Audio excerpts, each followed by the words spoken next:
realized I must be running out of time. So the other thing I was going to say is scientists have always run into trouble with the press. I was going to read you a lovely long example of Max Born threatening Einstein with utter damnation because Einstein dared in 1920 to give an interview to his prospective son-in-law in which he revealed some personal details. Hedwig Born, Max Born's wife, wrote to him first saying, "The fact is simply that a man in his early 40s, at comparatively early age, gave permission to an author to record his conversations. If we did not know you well, I would put it down to vanity. We, your friends, are deeply shocked. This book, if published anywhere at all, would be the end of your piece everywhere and for all time." Born followed up on this and promised that he would go to the North Pole if it would help him kill the book.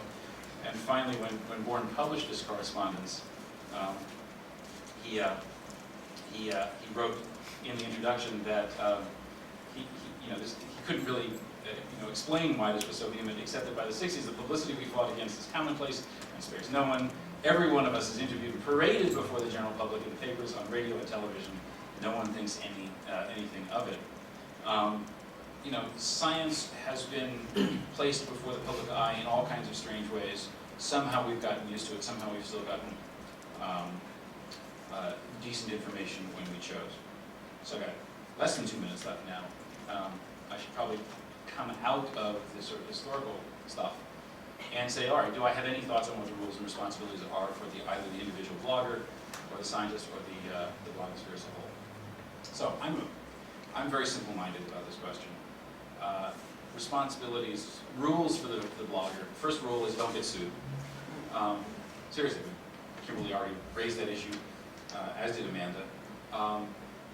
Be aware of what constitutes defamation and don't do it. At the beginning of my career, I worked for Time Inc. Every word that we wrote before it went out in the magazine was vetted by the lawyer. And that was actually good training because you didn't get any credit from your editors if you wrote stuff that had to be pulled shortly before closing the book. That was a bad thing, bad for your career, bad in all kinds of ways. That's no longer there, so the blogger has a responsibility to themselves and to their audiences to know what could get them into trouble. And the other things I think are obvious and have been said many times here. You want to be as accurate as you can. I favor blogs, I prefer them myself, where there's at least some measure of reporting, some reason to believe that they know what they say before they opine about it. I read blogs for opinion, but I want to have faith in their opinion, and I try and impose that on my own blogging. And make sure that you use all the mechanisms the internet provides for rapid correction when you do get it wrong, which you will, which I have done many times. And that's comments. Make sure you have a ready email access. It can be a separate account, but let people get to you quickly when you've screwed up, and fix it as quickly as possible and as abjectly as possible. And this is the marvelous thing about the internet. It makes that possible. HTML is, makes footnoting easy, and we should love it. And I think I'm on the optimist side of things. I think this is a great thing.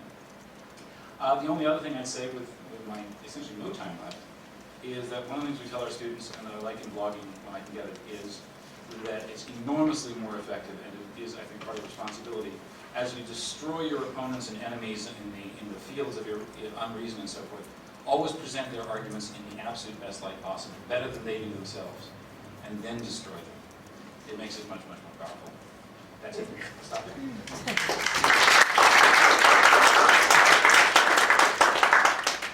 So it's not every day that one gets to introduce a digital persona in the flesh. So it's my pleasure to introduce Dr. Isis, who is her day job as a physiologist at a major research university, working on various impressive scientific projects.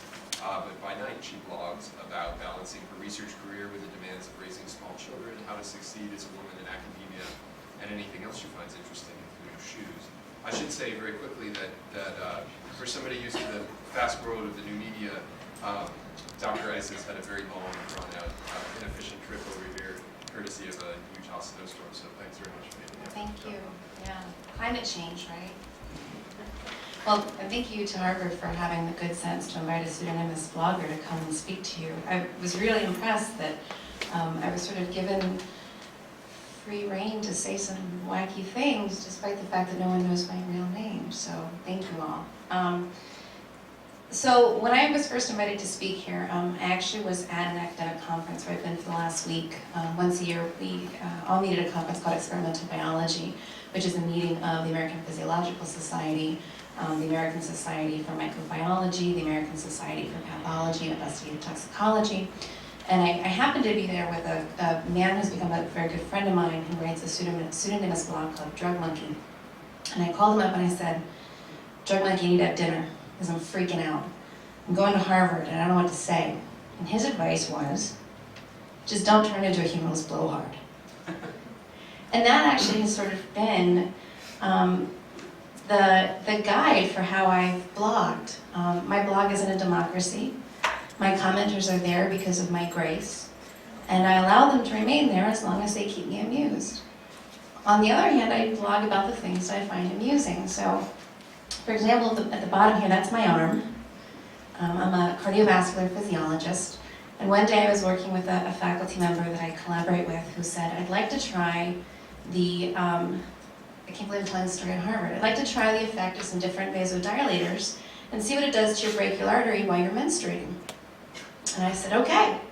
So I had a friend of mine who is the head of intensive care come over and put a catheter into my brachial artery. And we infused some different vasodilators and measured by Doppler ultrasound what happened.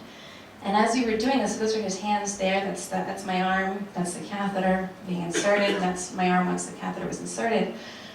So I got to thinking to myself, it would be really cool to blog about this. So as we're doing it, I'm snapping pictures and I'm tweeting and, oh, I can feel the guide wire. And but actually, it turned into a pretty positive thing because it raised a very interesting discussion about the ethics of experimentation and informed consent. So, my desire to amuse myself had kind of a positive impact. The other picture is something that I photoshopped. I'm both a clinical scientist, but I also use animals in my research, and I'm very vocal about that. And about a year ago, I got this poster from the NIH in order to promote preparedness against animal rights extremism. And originally, this picture was this rat on top of a call box. But if you notice, the rat somehow got onto this call box up 6 feet of slick tile. How did the rat get there? So I thought it would be really funny if the rat was a ninja. So I photoshopped him as a ninja and sent it back to the NIH and said, come on, you guys can do better than this. And it actually ended up being pretty positive because as a result of this, we've managed to form an advocacy group that at next year's experimental biology will go to Capitol Hill and lobby on behalf of legislation to protect scientists against animal rights extremism. So, 2 rules for blogging. Don't be a humorless blowhard. Keep yourself amused, but establish good metrics by which you can figure out if you're making positive progress. And for me, that's been to be able to quantify the number of dollars that I raise for graduate, undergraduate, and pre-college level education, to quantify my hits, to quantify within my academic society what my progress has been, and to, in some way, try to quantify the types of discussions that are had on my blog.